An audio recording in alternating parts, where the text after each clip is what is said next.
Welcome to part 2 of Let's Play Masks of Mayhem by Robin Waterfield. At the end of the last part, I was about to read paragraph 108. Here we go. Will you stay where you are until the mist clears, turn to 27, or press on regardless, turn to 138? We are going to press on regardless and turn to 138. Here we go. You can see only a few yards ahead of you, so you are pleasantly surprised when you come across a trail made by animals of some kind, running to your left and right. Will you turn left, turn to 156, right, turn to 263, or continue through the trackless hills, turn to 189? We are going to turn left and turn to 156. Here we go. Whatever animals made the track were clearly not interested in travelling in straight lines.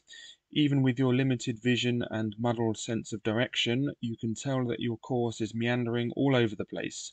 Still, you stick to the track, and it eventually takes you to the top of a hill where ancient monoliths jut like pitted teeth through the swirling mist. The wind picks up and howls eerily across the hilltop. Then a hollow voice sounds from all around you. Who is this who dare disturb the sacred place of the whites? No matter, the penalty is fixed. The mist is the center of the stone. The mist in the center of the stones solidifies into a figure. On its head is a crown of pale fire, and in its hand a glittering sword. Wherever you run, it seems to block your way. You must stand and fight. White, skill 9, stamina 12. And there's the white itself. Lovely. If you win, you take the white sword, which turns out to be of ancient and noble design, obviously the lost property of some long-dead king, slain in times past by this evil white. Add 1 to your skill score, even if this takes you over your initial score. Will you now stay where you are until the mist clears, turn to 362, or continue on your way, turn to 3? Okay, before we do that, let's fight the white. I'm a poet and I didn't know it. I'm fighting a white. Okay, okay, so white, skill 9, stamina 12. Let's do this. My skill is blah blah blah 11. So off we go. Okay, 9 plus 8 is 17. I get 20, so 17 to 20. Whoops, whoopsie daisy. There we go, puts it down to 10. Okay, 9 plus 9 is 18. I get 17, 18 to 17. Whoops, that means it hurts me, and that means I have to take off 2 stamina points. 18, right. 9 plus 7 is 16. I get 20, so 16 to 20.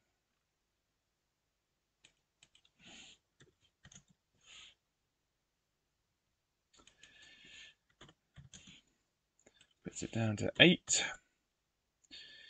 Okay, 9 plus 3 is 12. You know, I had a funny feeling I'd get 3.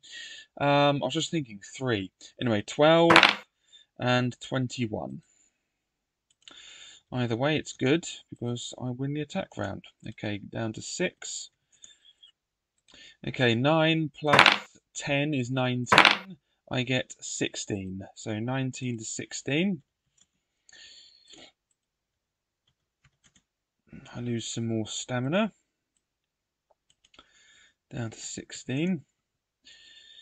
Okay, 9 plus 8 is 17. I get 20. So 17 to 20.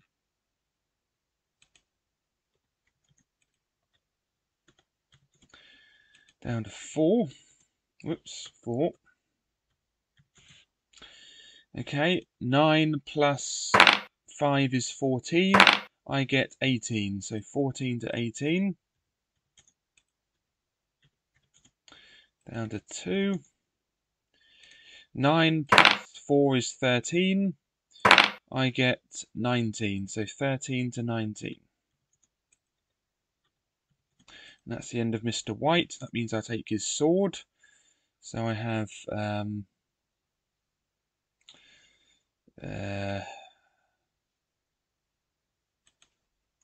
I'll just say discarded for my old one. Whoops, discarded. That's annoying. Did not mean to do that.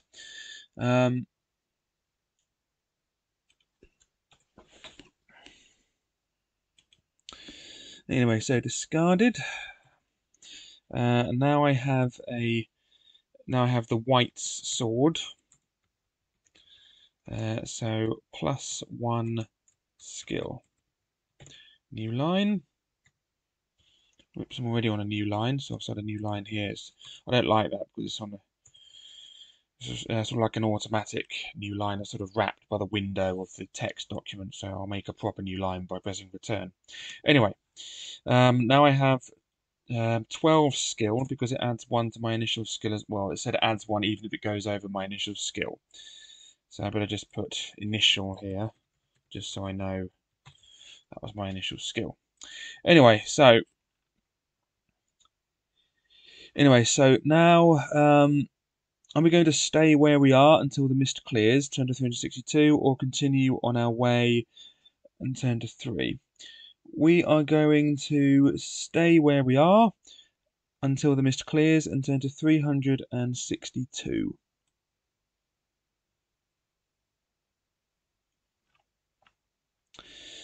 As the mist begins to clear, you can see buildings in the shallow valley below you. You duck down behind a stone. When you dare peek around the stone, you find that the buildings are in fact the dilapidated remains of a mine of some kind. They are obviously uninhabited, at any rate by their former inhabitants. Will you have a look around, turn to 181, or skirt the area, turn to 343? Is that the mine? I think so. Anyway, what are we going to do? We're going to have a look around, and therefore turn to 181, which is coincidentally half of this paragraph's number.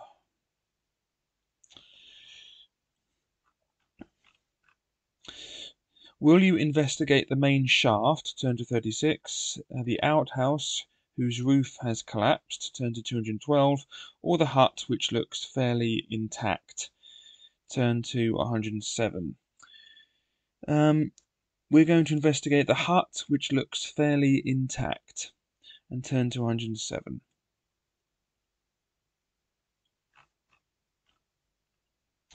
It takes your eyes a few moments to adjust to the gloom after the bright sunshine outside. Then you see that, although the ceiling is festooned with cobwebs, the floor is fairly free of dust. There is a table with a wooden bowl and spoon on it, and a crudely made stool tucked underneath. Will you leave before the occupant of the hut appears? Turn to 231, or look around? Turn to 279. Okay, we're going to have a look around, and therefore turn to 279. Here we go. When you move further into the hut, a shape detaches itself from the deep shadows of one of the corners and shuffles towards you. At that moment, a beam of light, which is pouring through a small hole in the roof, illuminates your helmet. Immediately, the shape stops its shuffling, and you can now see that it is a human hermit or beggar of some kind, and he appears to be fascinated by your helmet. Now, the next instant, the hermit drops to the floor and grovels at your feet, like an abject servant before his master or mistress. They told me, he whimpers, half in ecstasy, half in fear. They told me you would come. This is a bit alarming. Who told you, you ask? The voices, is all the reply you get. The poor man is obviously crazy. Will you leave before the owners of the voices find you there? Turn to 231, or question the hermit further. Turn to 92. Okay, we're going to question the hermit further and turn to 92.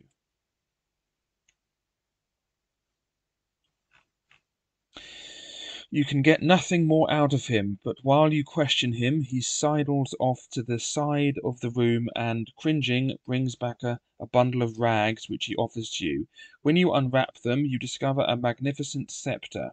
It is made only of iron, but is clearly of great age and has an aura of regal authority. You want to ask the old man about it, but he has collapsed unconscious on the floor. As you are stowing the sceptre safely in your pack, you notice that it is inscribed with runes, which you translate as, "There should be just one ruler." Sorry. Then you leave. Turn to 231.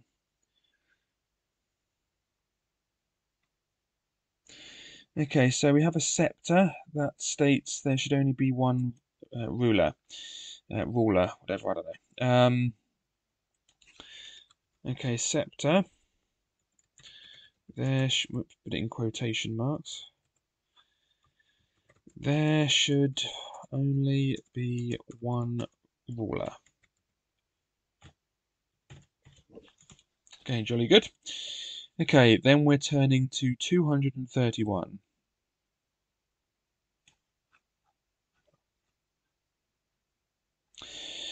Will you investigate the main shaft, turn to 36, or if you haven't already done so, the collapsed hut, turn to 212, or will you leave the area altogether, turn to 343.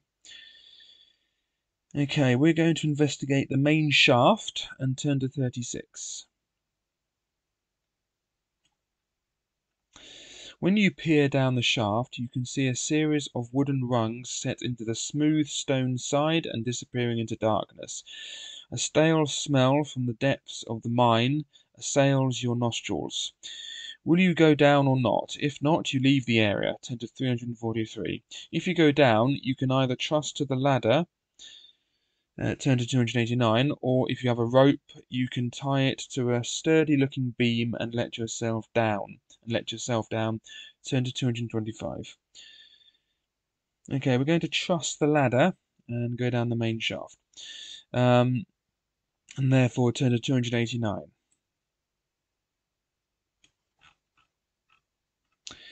The rungs of the ladder remain secure for quite a way down. By this time you can hear dripping below you, and the dank smell is strong, so you must be getting close to the bottom. But the increased dampness you find has rotted the rungs. They get more and more wobbly, and then end altogether. You look down and can see the bottom, but cannot judge exactly how far it is. And the shaft is too wide for you to chimney out again. So once you're down, there will be no exit unless you can find one in the mine itself. Will you climb back out, turn to 175, or let yourself go into space, turn to 54? Okay, we're going to let ourselves go into space, and therefore turn to 54.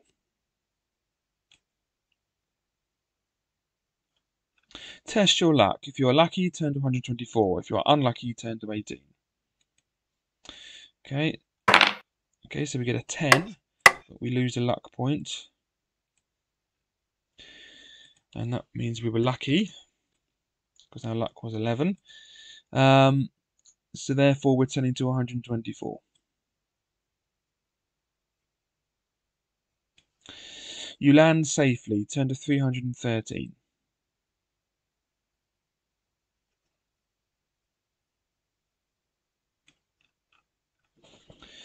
You pick yourself up and look around.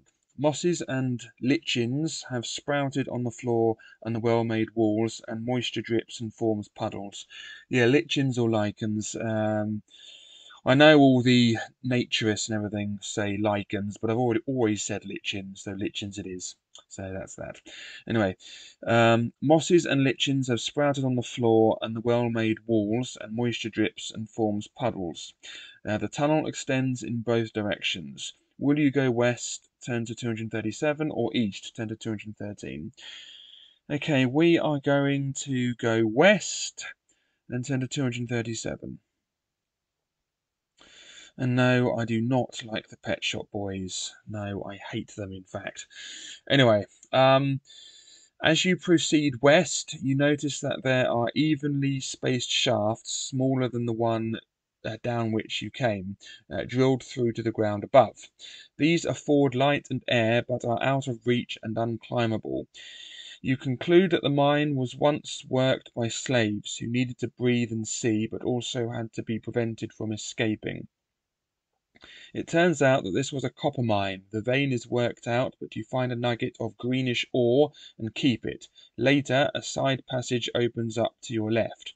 Will you take it, turn to 283, or continue along the main tunnel, turn to 364? Okay, so we have a nugget of copper ore. So let's put that down in our equipment. Nugget of copper ore. New line. Anyway, we are going to continue along the main tunnel and therefore turn to 364. Directly underneath one of the air shafts, you find a litter of small skeletons, presumably of animals that have fallen down, which are partially concealing a small fissure, no more than 1 1/3 inches wide. Will you investigate, turn to 328, or carry on, turn to 57? Okay, we're going to carry on and turn to 57.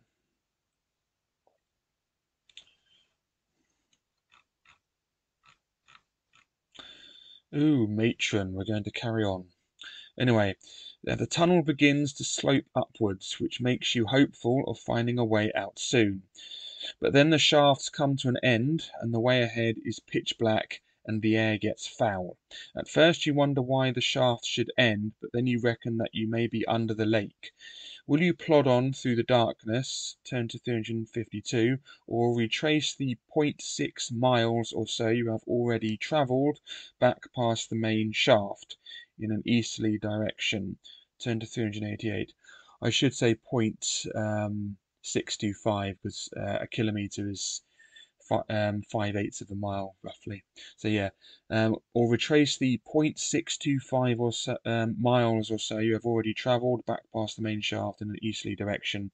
Turn to 388. Okay, we're going to plod on through the darkness and turn to 352.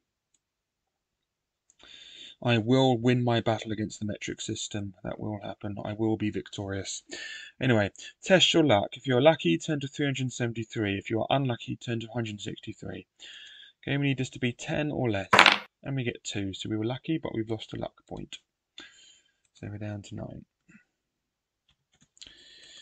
9. We were lucky, so turn to 373.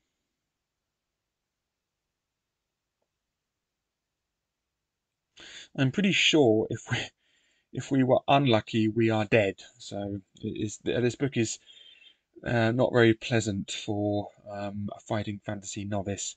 Anyway, you walk on and on, unaware that you have fortunately crossed a narrow span of stone over a chasm. Much later, the tunnel narrows, and you keep pressed to the wall to avoid bumping into the sides all the time. Will you keep to the right-hand wall, turn to 61, or the left-hand wall, turn to 309? Okay, we're going to keep to the left-hand wall, and therefore turn to 309. I'm also going to use this opportunity to drink the potion of fortune, so I'm going to do that now. So I'll just say used for that, and then that puts our luck up to 12 now because it increases the initial luck by 1, and then it puts us up to maximum, so on to 12 luck now. Anyway, 309. After a while, the wall abruptly comes to an end. You lose your balance and fall into a room hollowed out of the rock. There are confused scuffles, and then a lamp is lit. Perhaps this was once a guard room for whatever beings were in charge of the mine, but now it is occupied by a family of Dorogars.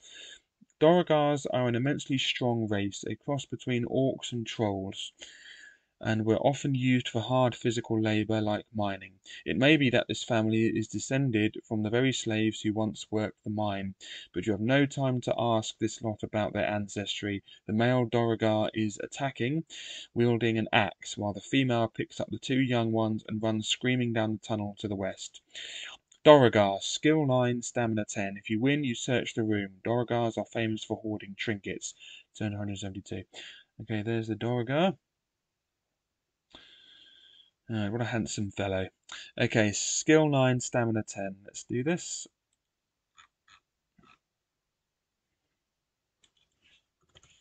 Gar. Skill 9, stamina 10. Okay, my skill is... why did I do that? Sorry about that. Luckily I remember the paragraph. I meant to put this one up. I used the wrong scroll bar. Anyway, my skill is 12. And his is 9. Okay. 9 plus 6 is 15. I get 22. So 15 to 22. It's down to 8. I'm going to feel bad about killing him because he has a family. I have a family. Anyway, that was on The Simpsons. Please, I have a family. I think Homer says it in The Plant. It's like a natural reaction to getting caught sleeping. He sort of naturally just says, "Please, I have a family." Anyway, 9 plus 5 is 14. I get 19, so 14 to 19. Ah, The Simpsons used to be so funny, but now it isn't. It's just depressing. And that goes for the awful Simpsons movie, which was derivative and cliched and not funny in the slightest. Anyway, that's that. 9 plus 10 is 19. I get 18, so 19 to 18. That's my punishment for moaning about the Simpsons movie. Puts me down to 14. 9 plus 8 is 17. I get 19, so 17 to 19. Oops, wrong one.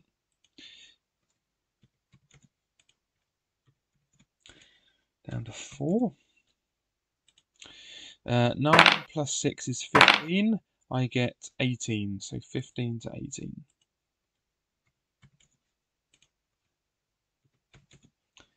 Down to 2. 9 plus 10 is 19. I get 19, so no one hurts each other. 19 to 19. And a 19. If you can get that reference, very well done. And then a 19. 19. Anyway, 9 plus 4 is 13, and I get 17. So 13 to 17. And that means I win. That's the end of Mr. Dorigar. That's that. Okay. I'm now turning to 172. Lost the mouse there. Just get rid of the buzzing if there is any. All right, 172.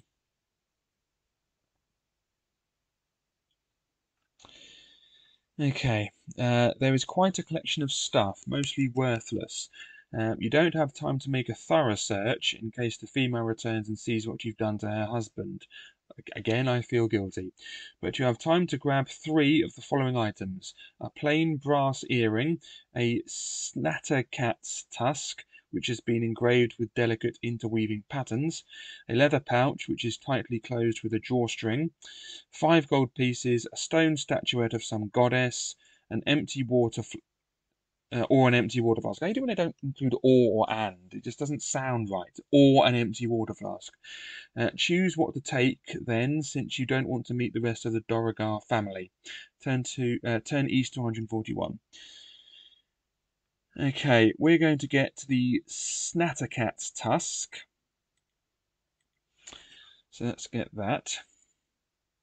I'm also going to eat some provisions. I might as well do that now. So put down to 9. Puts me up to 18 stamina. Okay, so we have a Snattercat's tusk. Sounds like something from the Muppets or something. Snattercat's tusk. We're also going to take the stone statuette.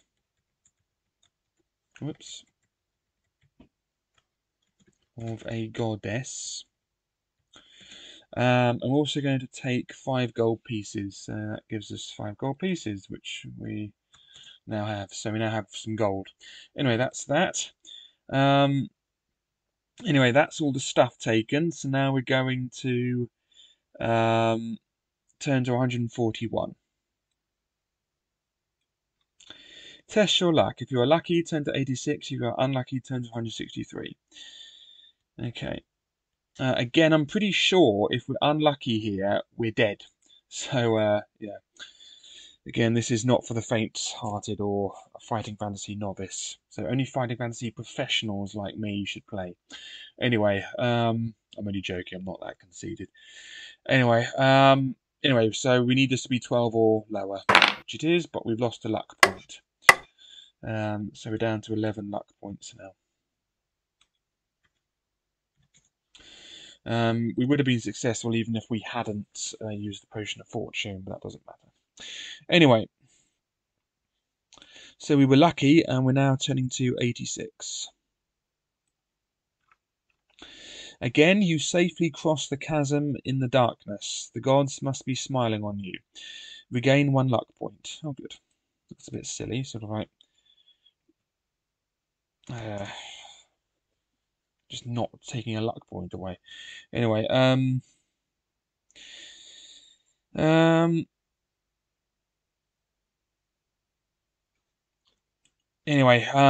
regain 1 luck point.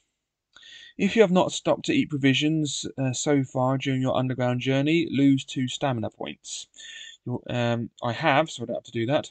Your journey is long, but nothing happens. You pass the spot where the main shaft enters the mine and carry on eastwards. Turn to 388. 388.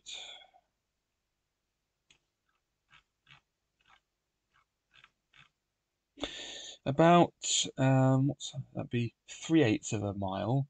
Yeah, so about 3/8 of a mile beyond the main shaft. No, not 3/8, 2.5/8 of a mile, which is 5/16 of a mile.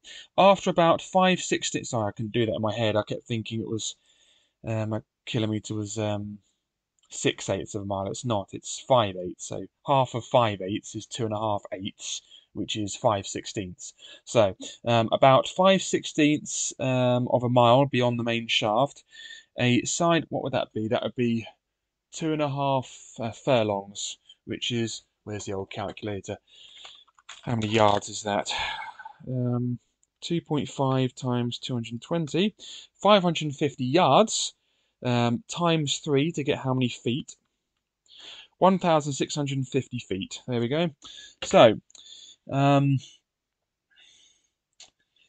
after 1,650 feet beyond the main shaft, a side passage opens up to your right. A truly horrible smell is issuing from it. Will you take it, 10 to 325, or continue along the main tunnel, 10 to 370? Okay, we're going to continue along the main tunnel and 10 to 370, which is nearby. I will win the war against the metric system. Shortly, you reach a spot where the floor has subsided and a pool of stagnant water has formed, which is about 6 feet deep. Not 6 feet, no, about 3.1 feet deep and 9.3 feet wide. Would you try to jump over the pool, turn to 239, or wade through it, turn to 151? We're going to wade through it and turn to 151.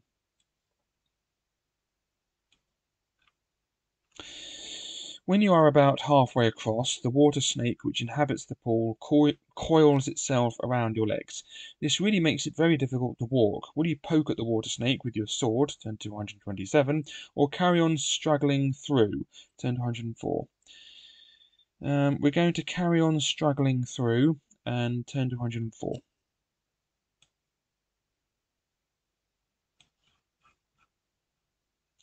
If your stamina is less than 12, turn to 197. If it is 12 or more, turn to 15. Well, I know it's 18 because I used some provisions, didn't I? So, therefore it is 12 or more, and therefore we're turning to 15. Again, I'm fairly certain if it's less than 12, we're dead. So yeah, not an easy book, this. You struggle to the other side of the pool, where it is easy to dispatch the snake with your sword. Thanking your lucky stars that it was not poisonous as well, you carry on for several more miles. If you have not stopped to rest and eat provisions so far during your underground journey, you must reduce your stamina by 2 points. Okay, we did eat, didn't we? So that's good.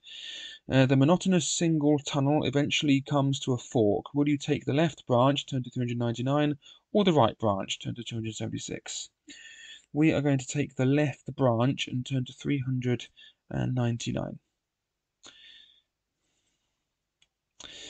As you trudge down this seemingly endless tunnel, the light fades from the shafts. It is night. But eventually you hear ahead of you the chuckling of a spring, and to judge by the lack of echo, it is not enclosed but out in the open. The tunnel is coming to an exit. However, you also start to hear the shuffling of a large creature of some kind. It is impossible to tell in the darkness how far ahead it might be.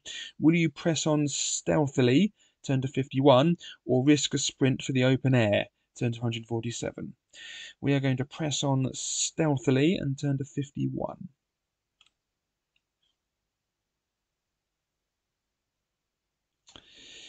Okay. Oh, there it is. Sorry. For some reason, I thought 52 was before 51. I was being stupid. Okay. You find that the tunnel curves. You peep around the corner and see a monstrous silhouette against a star-spangled night sky, visible through the tunnel mouth. Test your luck. If you're lucky, turn to 33. If you're unlucky, turn to 6. Okay. We will do this in the next video. So we will do the luck test thing in the next video, which I'm guaranteed to win because my luck is 12. Anyway, so current paragraph is 51, so let's put that down, and I shall thank you for watching, and the next video we shall reread paragraph 51 and test our luck and find out what this monstrous silhouette is or whatever. Anyway, so thanks for watching and goodbye.